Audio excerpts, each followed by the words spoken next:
another episode of Freedom Cafe. Today we're going to be reviewing two movies, The Death of Superman and The Reign of Superman. We just finished watching this. I am David T, and this is Mr. James T, a.k.a. Mr. Coleman. Stacy Dad. No. Mr. Coleman. He's just starting off crazy. It's alright. It's okay. I just think Stacy Dad is beautiful, even though she's a little crazy. Anyway, thank you. Yeah. So let's get to take on. First, let's talk about the Death of Superman. I thought it was good. It was kind of crazy. I really liked the fight with Doomsday and Superman. The whole ending of it was great. It was just a good fight. It reminded me of like what I wish it was kind of like Dragon Ball Z. That's what I wish Batman vs Superman would have been like. Instead of it being so they try to put everything in at once, and it was not. No. Okay. Well, me personally, I like BVS. The Death of Superman. Mm-hmm. Yeah, my take on that is I liked it, but then I didn't like the one. If you've seen the movies beforehand, not the movies per se in the movie theater, but the movies in the anime side, you saw there was a defined relationship between Wonder Woman and Superman, and it just totally jumped to Lois Lane and Superman. I like to see more of what happened to that relationship between Wonder Woman and Superman, because they're pushing that hard. Then I didn't like the fact that Shazam wasn't in it. Shazam was a key part in the first Justice League animated movies. Mm-hmm. They were like the big seven. It was Shazam, Green Lantern, Martian Man. Martian Man wasn't there. Oh, okay, I messed up. No, he wasn't there. It was Batman, Green Lantern, Wonder Woman, Superman. Cyborg, Superman, Flash, and the Flash, and Shazam. That was the first people in the movie. The first movie they did at 52. Now that one, like I said before, then they stopped building movies after that. Then they had Aquaman and everybody else in the next movies. So, but I didn't see Shazam. I didn't, and actually he's one of my favorite characters actually right now. Yeah. But I like to see more of that relationship development. Why they break up. Then how to get with Lois Lane. That wasn't even explained. I kind of think if they broke up because he loves Lois Lane, right? See, we don't know. That's what I'm saying. We don't know, and I mean, to me, that was a little letdown. Yeah. We all know that Superman ends up with Lois. Yeah. But they also have versions where Superman ends up with Wonder Woman. So of course, Lois is the go-to. But like I said, I just wanted to see what would happen. And they also have a version where Wonder Woman ends up with Batman. I know, but what I'm saying is this: like I said before, that jump to me was not good storytelling. Okay. But again, of course, I agree with you. Fight with Doomsday was awesome. Yeah. I like how the fact he went through the Justice League, Yep. And I like the fact that, Wonder Woman of course, Superman to save Wonder Woman. Yeah. And of course, the iconic scene when Lois is holding Superman, that was in the comic book too. Yep. When I was a kid, that was like one of the best pages in artwork I've ever seen in my life. Yeah. Where you see the flag and she's holding Superman in her arms. I think they could do the funeral better. Because they had like military members doing it, but in the comic book it was all the Justice League. Yeah, and to me that would have been doper. You know what I'm saying? Yeah. They had all the big wigs. I mean, they had Batman was carrying the casket. Yeah. They had Flash and the crew just carrying the casket. Yeah. And and how they they shot him in the they put him in the grave. And I just think they should have did that more so than having the military do it. Because remember, Superman is not one entity for the United States. He's a beacon for the world. Yeah, he's a world hero. And they were trying to push that more so.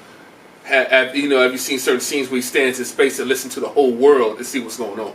Yeah. Yeah. So that's what I think about that. Yeah. But it was a good movie. Like I said, the fight scenes were beautiful. Like I said, DC always does animation better. For some reason. Do. Yeah, I mean, the animation is always great. If they could bring that to the live action scene, oh my God, it would be fucking amazing. Yep. Give some of these same directors, producers a chance at doing the live action movies. DC, come on. Right. Definitely.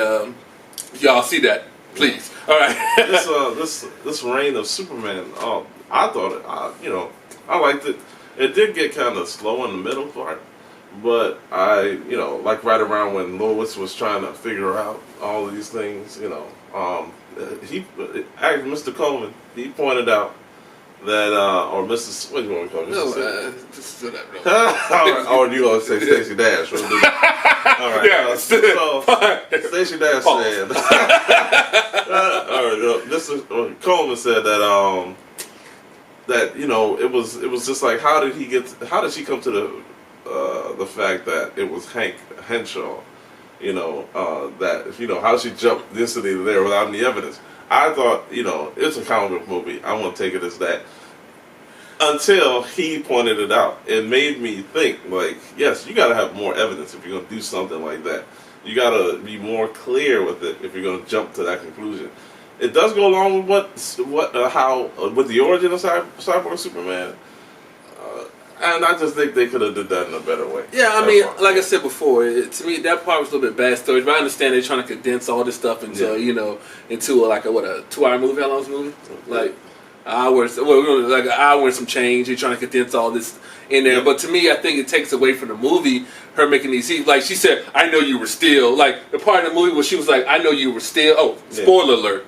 Sorry, spoiler alert. Yes, like how she said, "I knew you were still alright." Really? You had a dude beside you wearing glasses for a year, and you talking about you figured out a guy was wearing a mask. Come on, dude. A full body mask suit. Yep. So I mean that face doesn't even look like so Dr. Henry Irons. So to me that jump was, I was like, okay, bitch, really? I was like, he did not figure out this dude. This last secret he had was that he was. Hey, you could have left the window open. Come on, man. All right. It was yes. But like I said, I do agree if you got slow because it's just they're going off. I can understand Superman's dead. They're mourning, but to make these make those jumps from. Yeah, okay, it must be the guy from the astronaut, you know what I'm saying? Just because he visited this chick's grave, and for a second ago, you thought he was the real Superman, you know what I'm saying? Yeah. He convinced them. Darkseid's plan was good. And I think what was really good, the thing that surprised me was when the boom tube came down. Spoiler alert, the boom tube came down on the Justice League. And everybody thought that they were dead. I didn't think that was going to happen. I didn't read the comic book also. That didn't happen in the comic book. So that was good. That was a good twist. I thought that was a great twist. Well, me personally, I was like, how are they all standing in the same spot? But that's just me. You know what I'm saying? I was like, they all standing in the same spot and like 3 of them can fly. You know what I'm saying? 4 of them can fly. I know, and the Flash was fast as hell. I'm going to watch the boom tube follow me. People go. Yeah, and then another thing that Mr. Coleman here was talking about Bibbo. Was that, AKA Bibbo, was talking about is Bibbo. But before we get to Bibbo, where were the Teen Titans? Yeah. Because Batman kept on shouting out, "Hey, the Titans are working." Come on, dog. Titans can handle it. Titans can handle it. Or Yeah, I mean, in a world level event, if you talk about an invasion or a false Superman, Teen Titans should have been on the scene. Yep, but even though the Justice League was there, the Justice League died. What the Teen Titans' main job is to take the Justice League spot. I don't know if you guys read that comic where Batman set it up when actually the Justice League did disappear, just that type of scenario. Batman in a Batcave had orbs, and they all went to the next people who were supposed to come to fucking Justice League, and fucking Nightwing became the leader. And they're supposed to hold it down for the Justice League if anything happens to the core members. Yeah. But that didn't happen. So then. And back to Bibbo. Bibbo, yes. Now hold on. Now if you ever follow Superman, Bibbo been back there since Action #1. Bibbo's been in the comic books forever. So Bibbo has been like there since the 50s. He's been an iconic character all through Superman's career.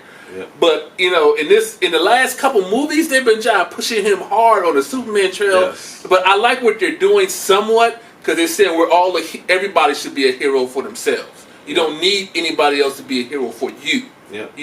And I like that positive affirmation they're trying to give to the people watching the movie because they're absolutely correct. Yeah. We get in certain situations we shouldn't have to wait for somebody to come rescue us if we're in a situation where we can actually rescue ourselves. Don't let fear cripple you. You got to keep moving. I think that's what they're trying to. The whole Bibbo thing is going on. But to me, I mean, he's not. To me, he got a restaurant. I don't think he was trying to character for that. Yeah. It was a little corny in the movie, but I understand what they were trying to do. Yeah, they were trying to make him represent all the people who don't have superpowers. Yeah, so I get it. And at the same time, I just feel like they laid it on a little heavy, But what I did like is too everybody who took the Apocalypse Tech died. Yes. Yeah, and I like how they did that because I mean, of course, the one thing they say, nothing comes for free. Yep. Anything you do, there's always consequences and always things you're going to have to, take on when you do any type of endeavor. Yep, any choice. So especially when you make that type of choice, because you don't just, somebody say, I'll give you superpowers right now. Granted, I may be one of the niggas go up stage too. I'm gonna be real with you. Yeah. But you have to actually think about it all the way through. Yeah. I mean, especially you had a bad chick beside you, like in the movie. Yeah. No. Oh, I want to be a hero, babe. Bye. I'm like, don't you love me? I mean, can we discuss this? You know what I'm saying? I mean, I wouldn't want to ask for any superpowers because I feel like, especially if I had something like Xavier's, like where you could read people's minds, and he couldn't control that until he got older. You know what I'm saying? That would make me go crazy. First of all, let me say this. This is I'm denouncing Dave from the X-Men show, and we're talking about DC. It's okay. And Marvel. He's talking about Marvel characters. We're talking about DC. That's the first thing I'm saying. But I do agree with you, dude, Dave. Yeah. I mean, honestly, that's like another movie's coming out called New Mutants. I mean, I suggest everybody go see it. I'm not, it shows that, if you got these powers, dude, you're going to have to learn how to control them. Yeah. You know what I'm saying? Yeah. It's no, I automatically know how to do this. Even Superman, if you saw even the earlier movie, Smallville, a couple of that's TV show, not movie, but in the beginning of the movie, when you see about his origin story, he has to figure out how to use his powers. I mean, you can't have, nobody automatically know their power set, That's why I say everybody, like the guys who have really messed up powers, like Wolverine and Jean Grey, who accidentally killing people for no reason, Yeah. I mean, that's a lot of consequences. That's why I suggest. Yeah, definitely. I suggest everybody see New Mutants because it's going to actually explore that, Especially when my favorite character is Magic. But anyway, that's Colossus' sister. But back to Superman. That reign of Superman. Like when Superboy was just beginning to, starting out, it was cool to see him. And then also, another thing with him, he was realizing how powerful he was. And it took him time. I like how they showed that growth where he just started, he was saving people, but then they got to the end where he was really just believing in himself and getting stronger and stronger. Well, I think that's because the whole father dynamic of Lex Luthor and Superman, he has Lex Luthor's intellect and Superman's power set, and I think that they did that right because that's how it was before too, and he was going to terminate him, and I like the fact that Superboy knew that and he wasn't going to stop him because he's like, that's my dad, I fucked up, you know what I'm saying? And he wants to get his dad's approval, and to get Lex Luthor approval, you got to be like a total psychopath. Yes. Then you want to get his approval anyway. You just have to do your job, And because everybody's suspended, he even as they showed in the movie, the only person he somewhat cared about is Mercy, and he threw her for stopping from getting killed.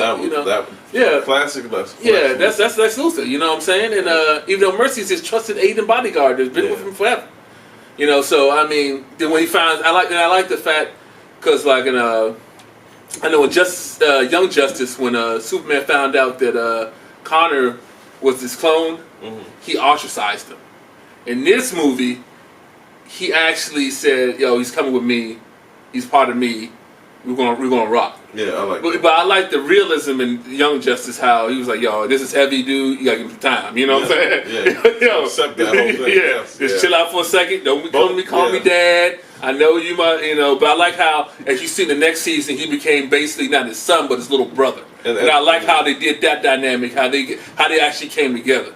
And that is why I like DC, because they give you these many different storylines, and they make sense of them, and they make you want to read it, and also they don't just look at things just one way. Yes, you have your main universe thing, but you also have these many.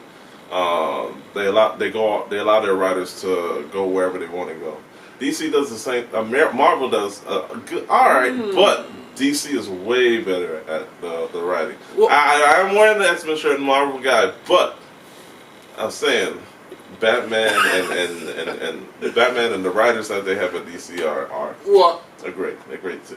Like I said, I'm sorry for cutting you off. That's okay. Yeah, the darkness of DC sells me on DC because Marvel, of course, there's low death counts on both sides of superheroes.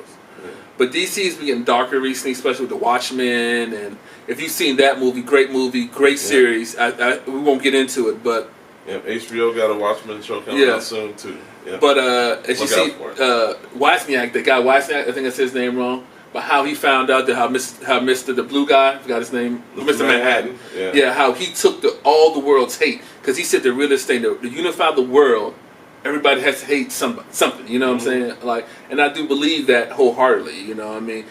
Like Independence Day, for instance. Only reason the world came together because we all were anti-aliens. So that whole having everybody on Earth hate one entity thing, Mr. Manhattan took that to the next level. And Wozniak was like, well, that's fucked up. I don't want to do it right, and they killed him for it. You know what I'm saying? So it was Rorschach. Rorschach, thank you. I was like, Wozniak. Guys, you gonna flame me? We talking about the wizards? I'm just kidding. No, guys, you're gonna flame me. I apologize for that, but Rorschach. Excuse me, thank you. Okay. Wozniak. But like I said, you got to have that unifying factor. Dude from Microsoft? No, Wozniak. I said wizard, so I messed up too. It's all right. No, it's cool. Yeah. But you know what I'm saying? But it's the whole. Like I said, the back to the thing. I'm sorry we're going on tangents, but the movie was good. I mean, like I said before, it had some corny parts. You know, they could have left out a couple kissing scenes. You know, I mean, but they had to have that whole Superman Lois Lane thing. I thought, and then the whole Wonder Woman and her becoming best friends type shit. Yeah, okay. The Eradicator thing, that was hilarious. Like when he was so crazy. Like he was just like Superman. If Superman could be like the Punisher. Yeah. And also, when there was a funny joke at the end where he was just talking about Superman and his energy or libido. Let's just put it that way. I don't want to ruin that because that's a good thing right there. You know, good joke that they set up there. I mean, and Steel, I thought Steel was great, even though he wasn't as strong as the Superboy, Eradicator, and Cyborg Superman. He still showed that he had a lot of faith and hope, and he would fight. Even though he's losing, he would still fight. And it was good. I like to see his technology, and it was great. I thought Steel was great. I'm calling that the Black Iron Man. You know, I mean, really, but might as well. Yeah. Well, I mean, even though there is a Black Iron Man now, chick, she's actually pretty hot. Ironheart, she's pretty good. Yeah. Check her out. But Steel, he brought dynamic I like too. You know, intelligence. Fierceness and not hard to never quit. You know, that guy Superman saved his life, and he feel that his duty, to actually help. You know, it comes back to the whole going back to Marvel again. Great power comes great responsibility, or what can you do? You know, if you had a chance to help anybody, would you help them? And I feel like he embodied Superman the most. I can see that. Yeah. I don't like the Boy Scout Superman, but anyway, these movies I suggest personally. I like Superman killing people because I think that's reality. Yeah. And all the collateral damage. But these two movies, I'll say definitely check them out. Yep. I mean, you guys will like them if you're a DC head, DC fan. Yep. If you like Superman, you should check them out. It's a little slow sometimes, but action is amazing. If you're a comic book fan, check them out. Check them out. If you're a comic book fan that hasn't read the books yet, definitely check them out. Yeah. All right, and that's it for another episode of the Freedom Cafe. I'm Dave T. This is James C. Yep, James C. Or AKA Big Black. Big Black, a.k.a. Mr. Colvin, a.k.a. Big Chocolate, Big Sex. Chocolate. I'm not going to call him any other names like that. But thank you. We'll get back to you on the next episode of Freedom Cafe. All right.